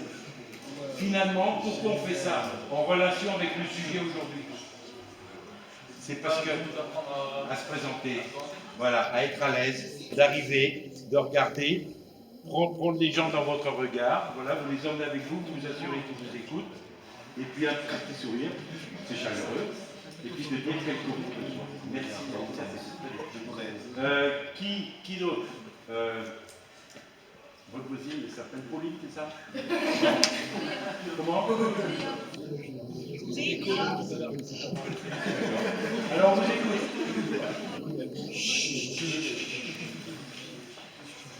Allez-y. Vous regardez tout le monde d'abord, vous prenez votre public dans les yeux. Voilà. Bonjour, je m'appelle Léa. Léa? Oui, Léa. Ah, je n'avais pas compris. C'est comme ma fille, en plus. Ah, bah, d'accord. Ouais. J'ai 8 ans et j'aime bien les oiseaux. J'aime bien les... Les oiseaux. Ah, mais c'est bien ça. Parlez-nous des oiseaux un peu. Non, mais c'est sérieux. Vous aimez ça? Vous en avez une volière ou les oiseaux sauvages ou quoi? Allez-y. J'ai des pigeons. Vous avez des pigeons? Des domestiques? Ouais. Vous les nourrissez, tout ça? Oui, en volière. Ah ouais. C'est pas des pigeons voyageurs avec des petits messages attachés à la patte? Il n'y a pas de message, mais c'est une voyageur. Ah, très bien. Merci Léa.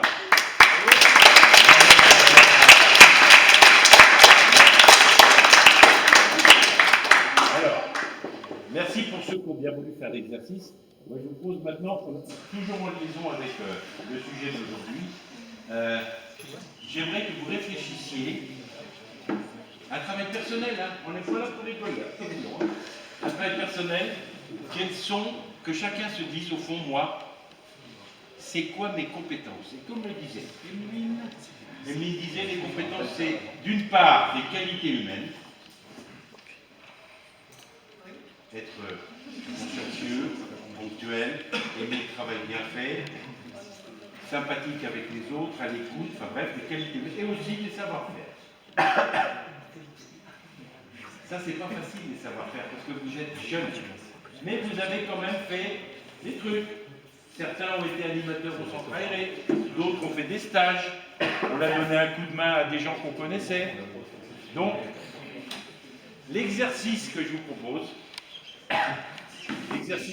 c'est que chacun se trouve pour soi sa qualité principale et un savoir-faire.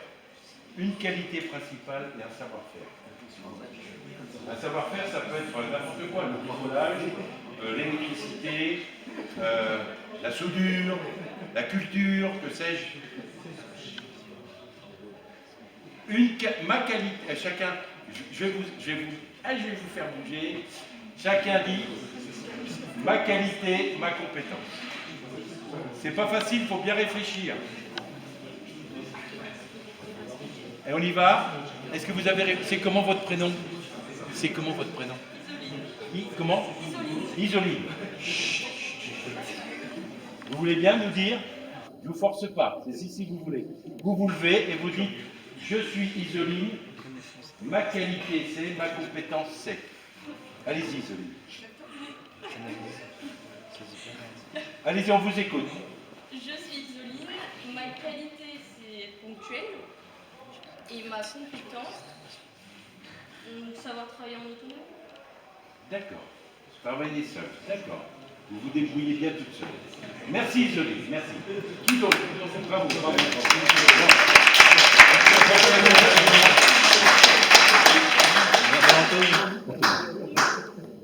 Alors, je demande à Anthony de faire l'exercice. Allez-y Anthony. J'ai pas encore trouvé. Vous dites, je m'appelle Anthony, ma qualité principale c'est, et mon savoir-faire, je sais faire une chose, une compétence presque professionnelle. Hein, voilà. Une qualité et une compétence. Allez-y. Je m'appelle Anthony. On se lève, on se lève, on se lève. Je m'appelle Anthony. Ma qualité, c'est la ponctualité aussi. Et, pareil. Et je sais faire, mon savoir-faire, c'est... Je suis polyvalent. Je sais faire plein de choses. Il n'y a pas un domaine où vous êtes, je sais pas, le bricolage ou les stages que vous avez faits? Ouais, tout ce qui est activité manuelle, j'adore ça. Ah ben voilà, c'est ça qu'il fallait dire. J'adore travailler.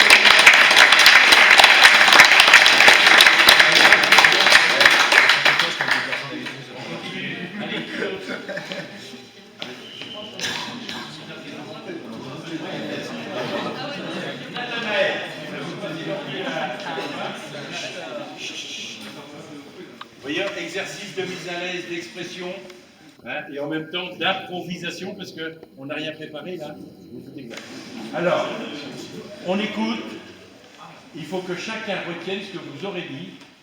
Je m'appelle Boban, ma qualité c'est, et j'ai un savoir-faire qui est de... Tout à l'heure, j'ai bien aimé, j'aime bien les travaux manuels, j'aime bien travailler avec nous. Ça, c'est génial, ça.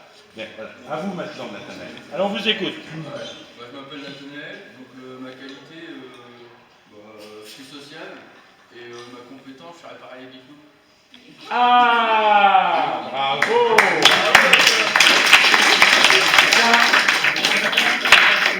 Ça c'est hyper concret. Je répare les vélos. C'est pas ça que tu m'as dit? Si, les Biclous. Les Biclous, oui, les vélos, ouais. C'est marrant parce que le terme Biclou, c'était mon propre arrière-grand-père. Quand j'ai 100 ans, vous imaginez mon arrière-grand-père.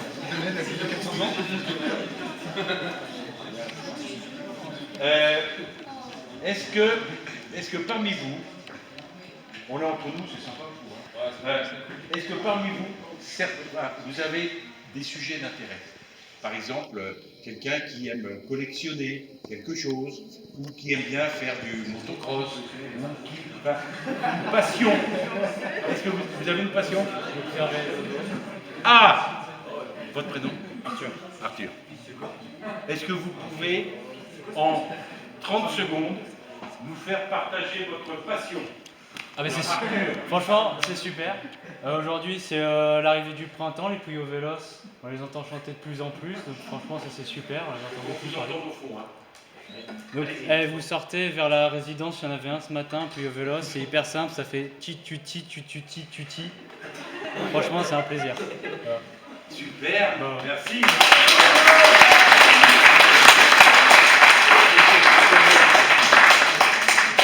C'est important de parler de sa passion, même si ce n'est pas une grande passion, mais déjà un sujet d'intérêt. Et c'est important de la creuser. Merci Arthur. Et même, je vais vous donner un petit conseil que m'a donné un prof quand j'avais 20 ans. Un prof un jour nous a dit, si vous voulez vous en sortir dans la vie, débrouillez-vous pour être spécialiste de quelque chose. À la limite, il avait pris un exemple qui était, pour rire, il avait dit, ce prof, il s'appelle M. Nefoussi, je me souviens, il nous avait dit, pour vous en sortir dans la vie, c'est pas gagné d'avance, mais il y a un bon moyen, c'est de se sentir expert en quelque chose.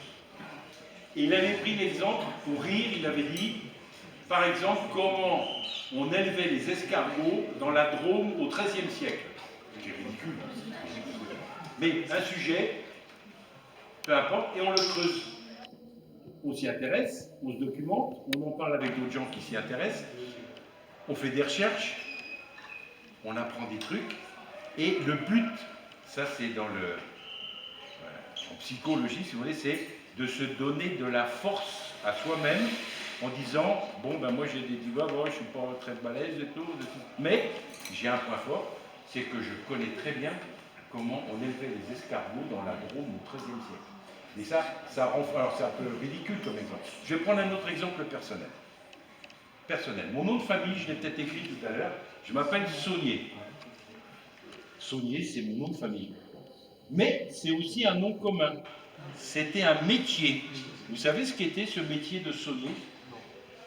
Oui. Si! C'est comment votre prénom? Mathilde. Mathilde sait que les sauniers travaillaient dans les marais salants. Vous savez ce que c'est des marais salants? L'eau de mer, elle monte, elle tombe dans des bassins. Quand la marée s'en va, quand la marée descend, l'eau qui est emprisonnée dans les bassins, elle reste. Et avec le vent et le soleil, surtout en Bretagne, vent et soleil, ça s'évapore. Et c'est comme ça qu'à l'origine, on faisait le sel. Alors le sel fin, le sel blanc, il est sur le dessus. Et plus les grains sont gris et gros, ils tombent au fond des petits bassins. Et le saunier, il gère tout ça, l'arrivée de l'eau dans les bassins et tout. Et avec un grand râteau en bois, il gratte le sel pour faire des petits monticules, etc. Bon, bref. Ça s'appelle aussi un paludier, pour ceux qui s'intéressent.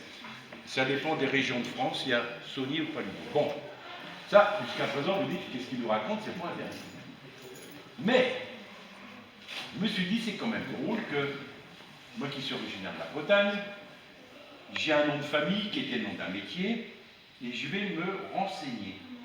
Alors, mais je me suis pris de passion pour ce sujet. J'ai trouvé des bouquins, j'ai été dans les musées des arts et métiers traditions populaires, j'ai trouvé des vieux cahiers où on racontait comment le sel était transporté à dos de cheval une fois par semaine vers le marché et tout.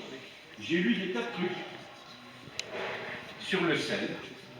Et mes amis, sachant que je m'intéressais au sel, quand ils partaient en voyage, ils me ramenaient du sel de l'Himalaya, du sel du Sénégal, du sel de Bolivie, du sel de Pologne. J'ai une collection d'échantillons de sel chez moi, c'est original. Et je connais bien l'histoire du sel.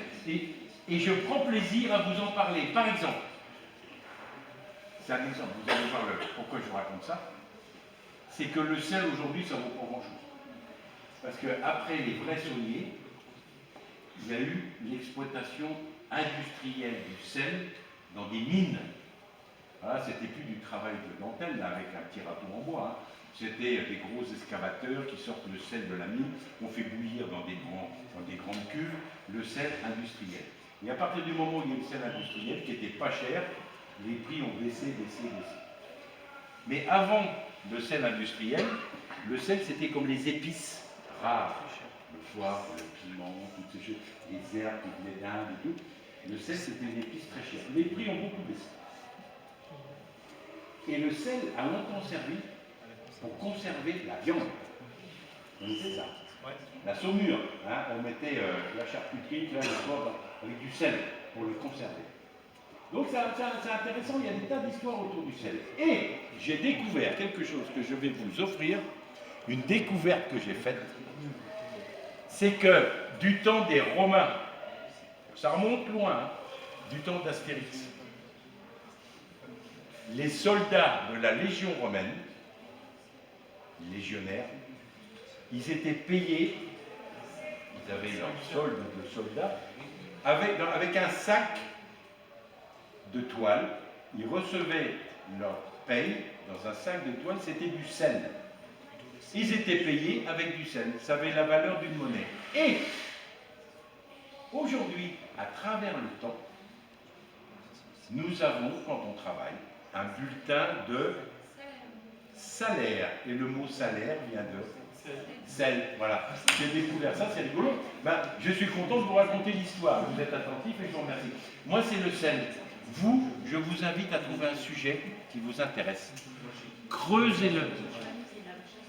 Ça peut être, je ne sais pas, la vie de Napoléon, l'adolescence de Napoléon. Ça peut être n'importe quoi. Mais un sujet qui vous plaît, creusez-le pour que vous vous sentiez expert. Expert de ce sujet-là. Et vous, c'est un bon moyen pour se sentir plus fort. Est-ce que vous avez un sujet comme ça? Pourquoi tu ne fais pas le sujet à l'intérieur? Vous pourriez creuser. Non. Bon, le sport. D'accord. Quel sport? Voilà. D'accord. Bien.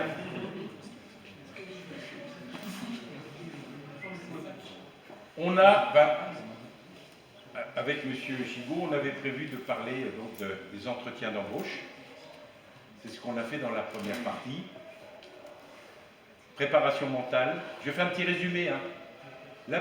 Donc le but, c'est de diminuer son stress et d'être bien préparé à dire ce qu'on veut dire de soi pour rien louper pendant l'entretien. C'était ça le but de la journée, hein, de l'après-midi. On a parlé de la préparation de l'entretien. Ça se fait la veille. L'image de la pâte à crêpes, et on fait la veille au soir. Et la veille au soir, on prend l'annonce, je résume tout ce qu'on s'est dit. On décrypte l'annonce, on met en couleur les mots importants. Et puis on réfléchit, on se dit, quel est le problème de l'entreprise? Pourquoi elle recrute? Quelle est la personne qui va me recevoir? Quel est son rôle dans le processus de recrutement? Pourquoi elle sera contente après l'entretien? Elle. Je prépare 2 questions à lui poser. Mais en même temps, je me prépare à répondre à 2 questions que j'aimerais pas qu'on me pose, embarrassantes, gênantes. Rappelez-vous du monsieur qui avait fait de la prison. Hein? Et puis, je me dis à moi-même, décentrage, hein, le mot c'est décentrage, et moi-même, après l'entretien, je serai content. Pourquoi? Pourquoi je serai content ou pas? Autre exercice psychologique au même moment. Et si jamais tout ça, ça ne marche pas, comment je vais réagir? Qu'est-ce que je vais faire? Le but étant d'y avoir pensé avant que ça arrive. Et le jour de l'entretien, je me dis, ouais, je suis content d'être là. C'est déjà une bonne étape. Et si je suis convoqué, c'est parce que quelqu'un a pensé que je pouvais être la bonne personne. Et voilà pour la préparation mentale. C'est le résumé. Ça va? Et puis alors, dans un entretien, il y aura des tas de choses, des échanges, des questions, on va discuter avec le recruteur. C'est lui qui mène l'entretien, c'est pas vous. Hein. C'est lui qui mène l'entretien. Mais, au lieu d'arriver comme ça en disant, je vais bien voir, non, c'est pas je vais bien voir. J'ai préparé la veille ce que je vais dire de moi. Donc, comment je vais me présenter? Simple, clair. Bonjour, merci. Je m'appelle. Voilà où j'en suis dans mes études. Et ce que j'envisage pour ma vie, c'est de travailler dans les animaleries, ou de travailler dans la forêt, ou de travailler ceci. Court, bref. Et dans l'entretien, forcément, on va me dire, mais pourquoi vous postulez là? Pourquoi vous voulez travailler chez nous? Quand j'ai lu votre annonce, j'ai tout de suite répondu parce que c'est exactement ce qui m'intéresse. Et je pense que j'ai des compétences pour cela. Donc j'ai rassuré. Message subliminal, je suis la solution à ton problème, mon petit pote. On ne dit pas mon petit pote, hein, c'est voilà. Ensuite, je prouve, voilà les compétences. C'est pour ça qu'on a fait l'exercice là. Une compétence en qualité. Hein. Les compétences, c'est voilà, celles que je vous propose et qui correspondent à l'annonce. Ça, la ponctualité, c'est marrant que vous êtes tous ponctuels ici dans la région. C'est un truc régional, ça. Ah, d'accord. Mais aussi des savoir-faire, des qualités des savoir-faire. Ah bon, oui, vous avez acquis ça comment? Quand j'ai fait des expériences, quand j'ai travaillé avec des robots. Et on ne se quitte pas sans savoir ce qui va se passer après. Marque d'intérêt. Est-ce que c'est moi qui vous rappelle, comme posait la question Clément, tout à l'heure, comme Clément posait la question? Est-ce que c'est vous qui me rappelez? C'est moi, c'est quand la décision va. Ça marque votre intérêt. Mais à côté de ça, pendant l'entretien, il y aura bien d'autres choses. Je vais vous raconter un truc perso qui m'est arrivé, mais il y a longtemps. J'avais 20 ans et je passais un jury d'examen.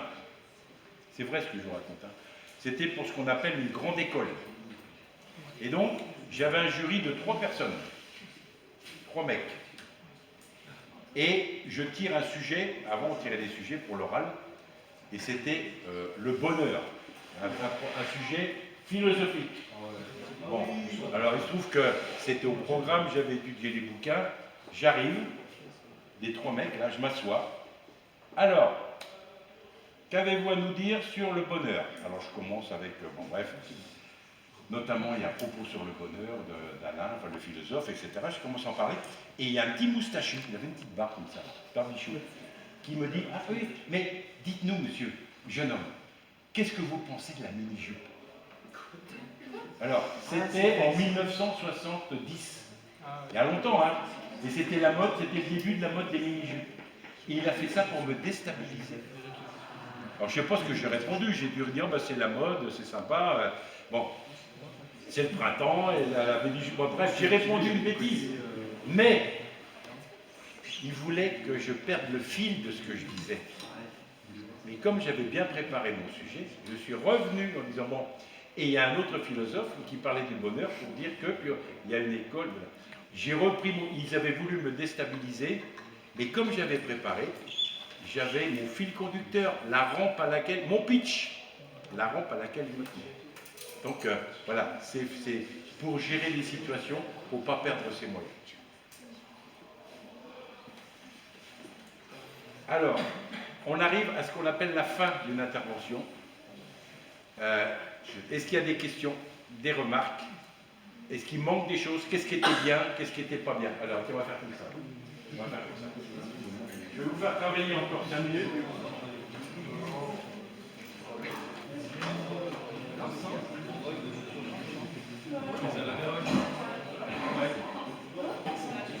Voilà. C'est ce qu'on appelle la séquence évaluation. En rouge. Alors, évaluation.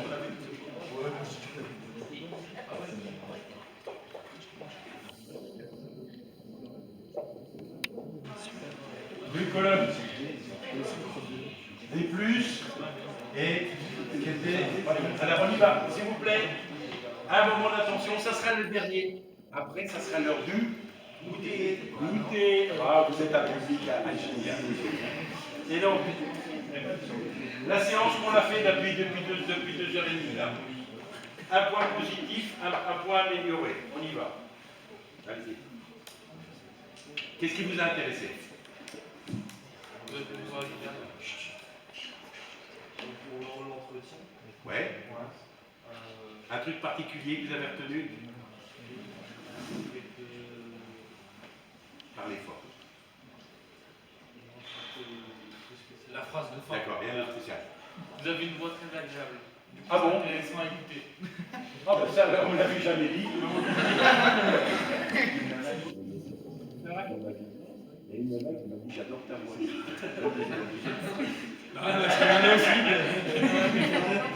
Non, c'est très sympa Lucas, mais maintenant on vient sur le fond du sujet, c'est sympa. Oui, allez-y. Moi, la phrase de fin d'un entretien en disant vraiment, je suis vraiment intéressé. Oui. Ah, je suis content que vous ayez retenu ça, ça me fait tellement plaisir. Croyez-moi, c'est très efficace. Avant de se quitter, bon, l'entretien est terminé, vous voulez ajouter quelque chose?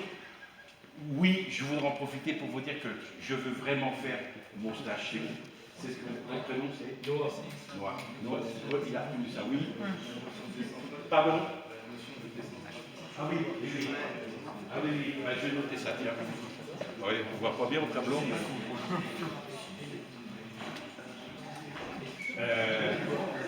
À la notion de décentrage, c'est comme les comédiens, les grands sportifs. Hein. Décentrage. La phrase finale. La phrase finale avant de se quitter. Je veux vraiment faire mon stage chez vous. Merci. Alors parlons des choses positives. S'il y a des choses négatives, allez-y. Les prochains en profiteront. Je fais évoluer mon truc en fonction de vos remarques. On n'a pas de temps. Ah, c'est trop court? Oui. Oh. Moi, j'ai toujours peur que vous vous ennuyiez. J'ai toujours peur que vous vous ennuyiez.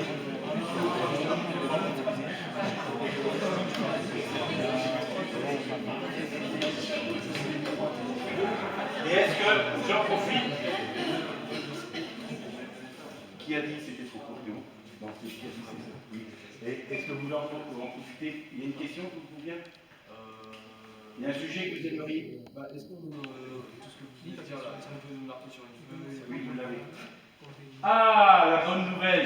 Est-ce qu'on peut me dire, Alors, je vais vous donner deux choses. Peut-être M. Chigot, c'est Eric Chigot qui, peut-être, enfin, sûrement, mais il est très gentil, il va vous donner deux feuilles de papier. Il y a une feuille de papier avec tout ce qu'on s'est dit aujourd'hui. Et une deuxième, c'est les 15 points qui servent aux recruteurs pour vous apprécier.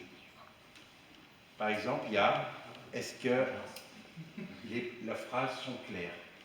Est-ce que les arguments, je les comprends bien? Est-ce que c'est quelqu'un qui sait me convaincre? Voilà, il y aura le résumé de ce qu'on s'est dit, il faut que je vous le donne. Et la deuxième feuille, c'est la grille des critères. Et avec ça, vous... Mais l'amenez pas en entretien, c'est pour vous. Hein. C'est pour vous. Hein. La grille, très bien. Est-ce que... Il y a une chose que vous avez retenue, parce que je dis... Oui. Des questions à poser? Préparez les questions à poser. Oui, très bien. Une question, une remarque? C'était bien, moins bien? Vous n'avez pas compris? Oui, parler de ce qu'on aime. C'est une manière de se mettre à l'aise. Très bien, très bien fait. Est-ce que vous avez d'autres remarques avant qu'on conclue? Je ne vois pas bien comment vous avez. Est-ce qu'il y a quelque chose de positif que vous avez retenu? Oui? Mais l'air de rien, c'est pas stupide. Hein, vous êtes d'accord avec moi? Léa.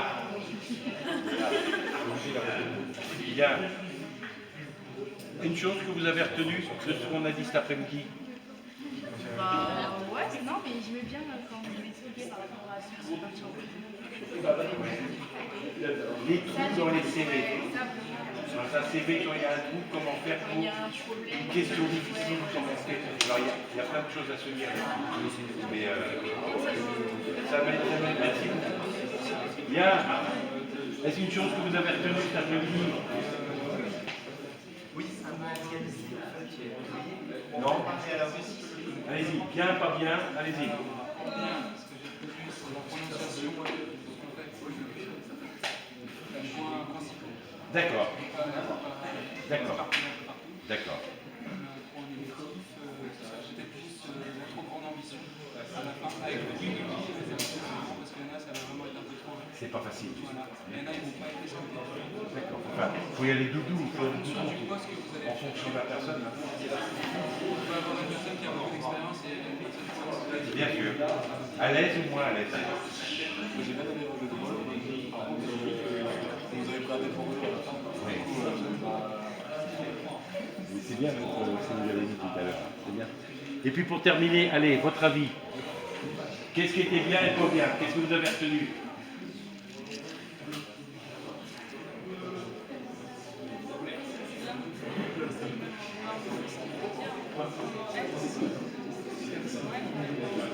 Oui, le sourire et le regard. Merci, merci beaucoup pour ce que vous avez fait. Bien, je voudrais juste qu'on retienne tous une chose, parce que vous avez consacré 2 heures et je vous remercie d'avoir été patient et attentif. Et alors, un truc qui n'a rien à voir avec les neurosciences, quelque chose qui est tellement banal de tous les jours, que ce soit en entretien ou dans la vie, tout de suite en sortant demain matin, c'est ce que vous voulez dire. Une bonne communication, ça commence par un regard, et un sourire. En entretien, c'est important, mais moi, c'est pas. Je vous remercie.